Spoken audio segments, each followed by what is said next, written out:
আসসালামু আলাইকুম। খবর পড়ছি মোহাম্মদ বেলাল হোসেন। যুক্তরাষ্ট্রের নবনির্বাচিত প্রেসিডেন্ট ডোনাল্ড ট্রাম্পের দাবি, শেখ হাসিনা এখনও বাংলাদেশের প্রধানমন্ত্রী। এমনই একটি বার্তা ভেসে বেড়াচ্ছে সামাজিক যোগাযোগ মাধ্যমে।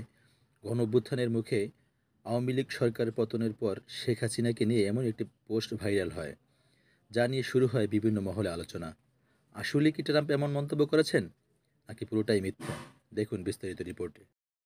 ছাত্র জনতার গণ অভ্যুত্থানের মুখে শেখ হাসিনা গত ৫ আগস্ট ভারতে পালিয়ে যান। সেদিনই রাষ্ট্রপতি মোহাম্মদ শাহাবুদ্দিন চুপ্পু ও সেনাপ্রধান জেনারেল ওয়াকারুজ্জামান ঘোষণা দেন শেখ হাসিনা পদত্যাগ করেছেন। তবে তার কিছুদিন পর শেখ হাসিনার কণ্ঠ সদৃশ্য একটি অডিওতে দাবি করা হয় তিনি নাকি পদত্যাগ করেননি, যদিও একথা মানুষ বিশ্বাস করেনি।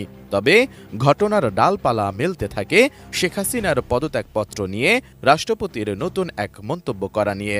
দেশের একটি জাতীয় দৈনিককে রাষ্ট্রপতি মোহাম্মদ শাহাবুদ্দিন চুপ্পু বলেন, শেখ হাসিনার পদত্যাগপত্রের কোনো দালিলিক প্রমাণ তার কাছে নেই।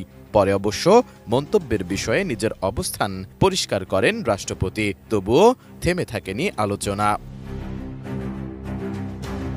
অবশেষে যুক্তরাষ্ট্রের নবনির্বাচিত প্রেসিডেন্ট ডোনাল্ড ট্রাম্পকে শুভেচ্ছা জানানোর সময় শেখ হাসিনাকে বাংলাদেশের রানিং প্রধানমন্ত্রী বলে হাস্যরসের সৃষ্টি হয়। তবে নেটিজেনদের প্রশ্ন, মীমাংসিত বিষয়টি কেন বারবার আলোচনায় আসছে? এদিকে শেখ হাসিনা এখনও বাংলাদেশের প্রধানমন্ত্রী বলে ট্রাম্পের দাবি সম্বলিত একটি বক্তব্য সামাজিক যোগাযোগ মাধ্যমে ভাইরাল হয়। তবে ট্রাম্প এমন মন্তব্য করেনি বলে জানিয়েছেন বার্তা সংস্থা এএফপি। বার্তা সংস্থাটি ২০ নভেম্বর এক প্রতিবেদনে এ কথাটি জানিয়েছেন।